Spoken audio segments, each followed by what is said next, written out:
What does the word identity mean to you? For me, well, for a long time I didn't really know what it meant.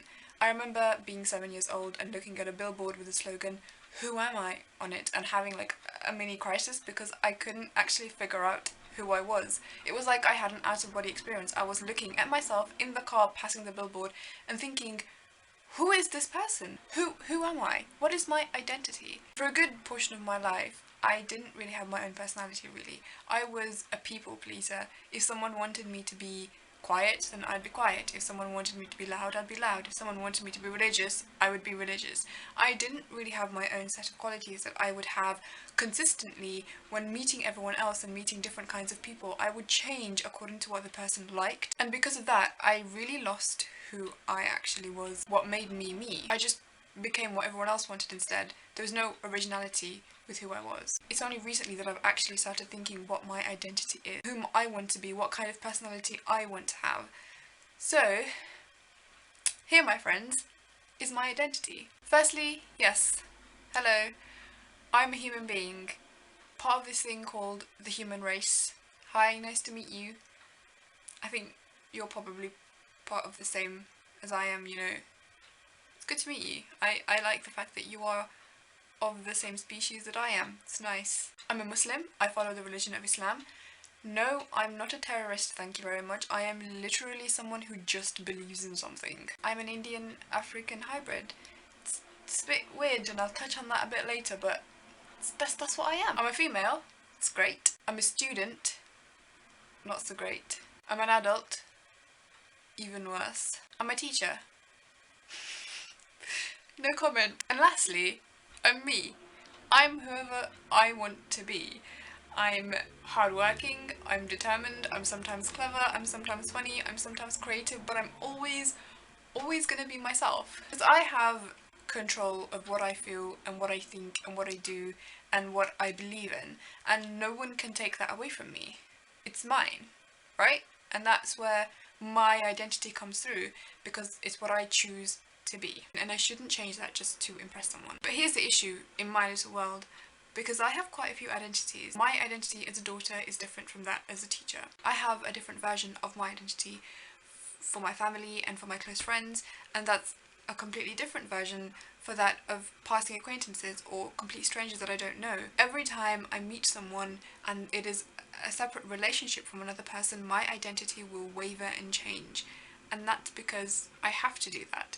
I don't do it purposefully, it just sort of happens. I have different qualities when I talk to a person who's not of the same relationship to me as someone else. For example, as a teacher, or like a tutor for really naughty children, I wouldn't show them the same side of my personality that I would with my friends when we're messing about, making fun of each other, or talking about Game of Thrones, or picking apart every little stupid thing that our universities always make us do. And likewise, I wouldn't show my friends this teachery side of me.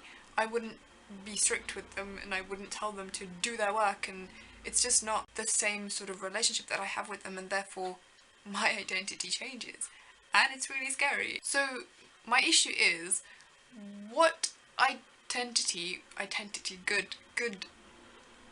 So which identity should I portray here on this website?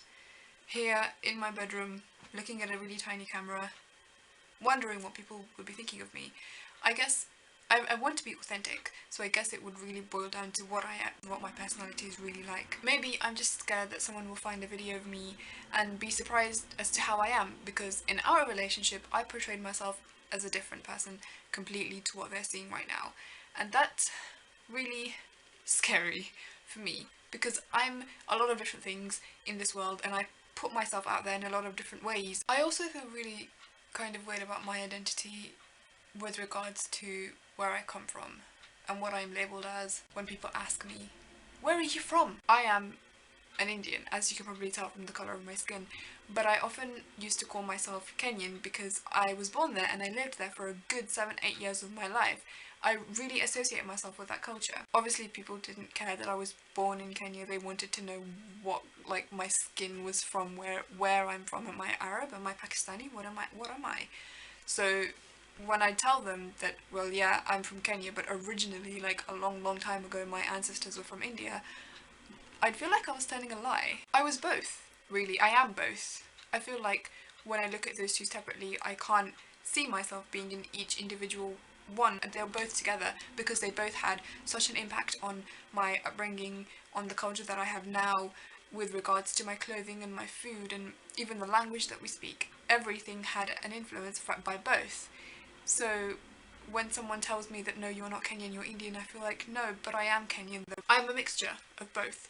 So I have now decided that if anyone really asks me where are you from, I would say, well, originally I'm from India, like my ancestors are from India, but I am also Kenyan at the same time. I was born there and I resonate with that place a lot. There are very, very few people in my country, this country that I'm living in right now, which is the UK, that are in the same situation as me, that are from the same people that came from India and moved to Kenya some 100 years ago. It's very rare to find someone like that in this country, and I think we found one person who we didn't know via relations, and she found us because we were speaking the language. She was shocked as well. She came and asked us, she's like, are you speaking this language? And we were like, yes, we are. And she was like, I'm from that place as well, I speak that language. And we were so happy to have found each other because there's not a lot of people like us in the UK at the moment, that I know of anyway. So I didn't really find myself fitting into a specific group.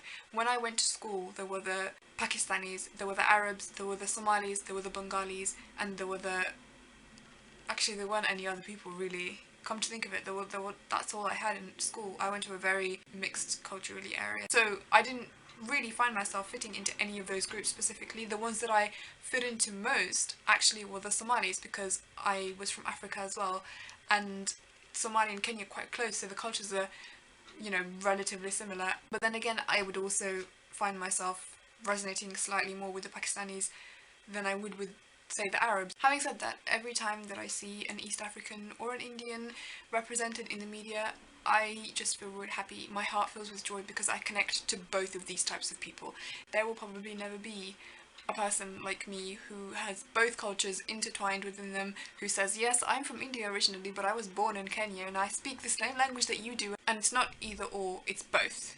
I feel like I connect with both. So what have we learnt? What have I learnt? What have we learnt collectively as a collective? Number one, be aware of yourself as a person. Think about who you are. Imagine yourself looking at yourself and think about how you would find yourself to be.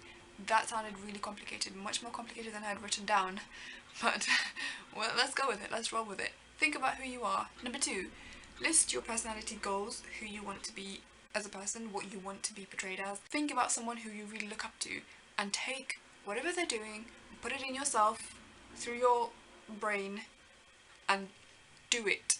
3, consciously decide which you want to portray, and don't be afraid to have different versions of yourself that you portray to different people. I was scared of this for a very long time, but I'm okay with it now. You know, I recognize that I'm a different person to different people, and I also recognize that pretty much everyone else is in the same situation as me, because you definitely would not be the same person to your teacher as you were to your friends. It just doesn't work. 4, embrace your culture and your roots and where you come from, no matter how mixed they are. It might not define you, but it is still a very important part of you, and you should be proud of where you are and where you come from, and not be ashamed to say, yes, this is me, and I'm happy by that, and that's my identity. Oh great, okay, those are my thoughts that I've kind of put together in a kind of cohesive video. I mean, I know that I rambled a lot. I've written a script, right, but I didn't really stick to it, because I waffle a lot. That's why I wrote a script, but I also didn't stick to it. So we'll see how it turns out in the edit. I'm so sorry for me, because I have to edit this horrible piece of thing. Okay, bye. This is my work in progress end screen. Congratulations for making it this far in this unorganised mess. As you can probably tell, I am not a good YouTuber yet, so like it and comment and stuff seeing as you've got this far. No, but seriously, I really value your opinion and I would genuinely love to know what you thought. Please leave a comment. Coming up next, outtakes and extras. Right, second video, eh? I'm really good at this. Wow. I swear I said that I was going to film loads of videos in February, but what happened? No, I can't do anything. I'm just bad at everything. Okay. Let's do this. I've got a script as well, sitting right here on my computer. Font is really big because I need glasses, but I'm not going to wear them because you can't see my eyes otherwise because of the reflection, but you know, Things are getting done. Okay. Should we start? Let's start. And I don't want someone who thinks I'm this really unfunny, strict, horrible teacher to find this video and find out that actually I'm a total weirdo, and I say things really oddly, and I don't make sense a lot of the time, and for them to have that perspective of me and then for me to still be that strict, horrible teacher, I'm not making any sense, am I? I'm gonna stop. Originally from India, as you can probably tell by the colour of my skin. I'm Indian. I talk the language. The Indian, it's not called Indian. It's a different weird language that you probably don't even know